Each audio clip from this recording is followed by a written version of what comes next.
Assalamualaikum warahmatullahi wabarakatuh.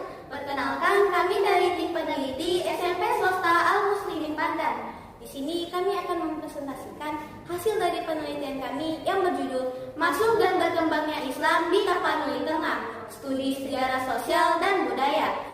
Latar belakang, Tapanuli Tengah dan Sibolga sejak abad ke-16 sampai abad ke-19 menempati posisi penting di jalur perdagangan internasional di pantai barat Sumatera. Komoditas lokal seperti kapur barus dan kemenyan yang sangat diminati oleh pasar internasional menjadi daya tarik utama bagi pedagang muslim dari Arab dan India. Melalui jalur perdagangan inilah Islam mulai diperkenalkan.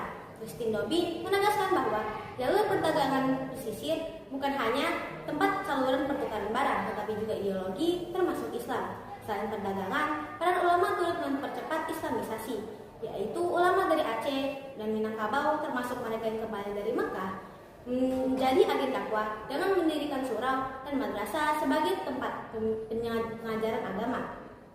Tapanuli Tengah tidak berdiri sendiri, melainkan bagian dari arus besar jaringan Islamisasi sosial, melainkan jaringan Islamisasi Nusantara. Islam juga berkembang melalui akulturasi adat Batak pesisir. Upacara adat seperti perkawinan, kelahiran, hingga kematian dipadukan dengan doa dan tradisi Islam. Akulturasi ini membuat Islam dikenal luas tanpa menimbulkan konflik sosial. Pada masa kolonial, Islam justru menjadi kekuatan sosial politik yang memperkuat perlawanan masyarakat terhadap Belanda. Dengan demikian, Tapanuli Tengah harus dipahami bukan hanya sebagai penyebaran agama, melainkan transformasi dan sosial dan budaya. Rumusan masalah. Yang pertama, bagaimana jalur masuknya Islam ke Tapanuli Tengah. Yang kedua, faktor-faktor apa yang mendorong perkembangannya. Yang ketiga, bagaimana dampaknya terhadap kehidupan sosial dan budaya masyarakat. Tujuan penelitian. Pertama, menjelaskan proses masuknya Islam ke Tapanuli Tengah. Yang kedua, menganalisis faktor perkembangan Islam di kawasan ini. Yang ketiga, menguraikan dampak Islamisasi terhadap masyarakat pesisir. Metode penelitian. Penelitian ini menggunakan metode sejarah, heuristik, kritik sumber, interpretasi, dan historiografi. Didukung dengan pendekatan sosial budaya untuk melihat akulturasi antara Islam dan adat lokal. Hasil dan pembahasan.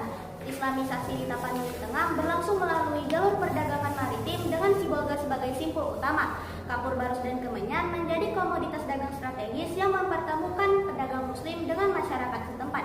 Anthony Reid menyebutkan bahwa pantai barat Sumatera sejak abad ke-16 merupakan bagian dari jaringan perdagangan Samudra Hindia yang sekaligus menjadi jalur utama penyebaran Islam. Perkembangan Islam dipercepat oleh 3 faktor utama. Yang pertama, perdagangan sebagai media pertukaran ide dan agama. Yang kedua, akulturasi budaya yang membuat Islam menyatu dengan adat Batak pesisir. Yang ketiga, peran politik, yang dimana Islam menjadi sumber legitimasi kepemimpinan sekaligus kekuatan perlawanan terhadap kolonialisme. Dengan demikian, Islam berfungsi ganda sebagai pedoman spiritual dan landasan sosial politik. Dampak Islamisasi sangat luas. Masyarakat Batak pesisir berangsur meninggalkan animisme dan dinamisme. Surau dan madrasah melahirkan tradisi pendidikan Islam, adat istiadat, mengalami perubahan sesuai nilai Islam, serta lahir kesadaran kolektif dalam menghadapi kolonialisme Belanda. Dalam jaringan Islamisasi Nusantara, Tapanuli Tengah menempati posisi penting.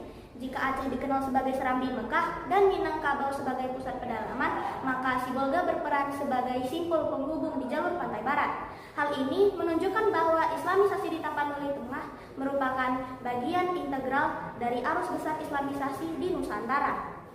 Kesimpulan, Islam masuk ke Tapanuli Tengah melalui jalur perdagangan dan diperkuat oleh peran ulama, berlangsung damai melalui akulturasi budaya serta memberi dampak pada agama, sosial, budaya, pendidikan, dan politik masyarakat.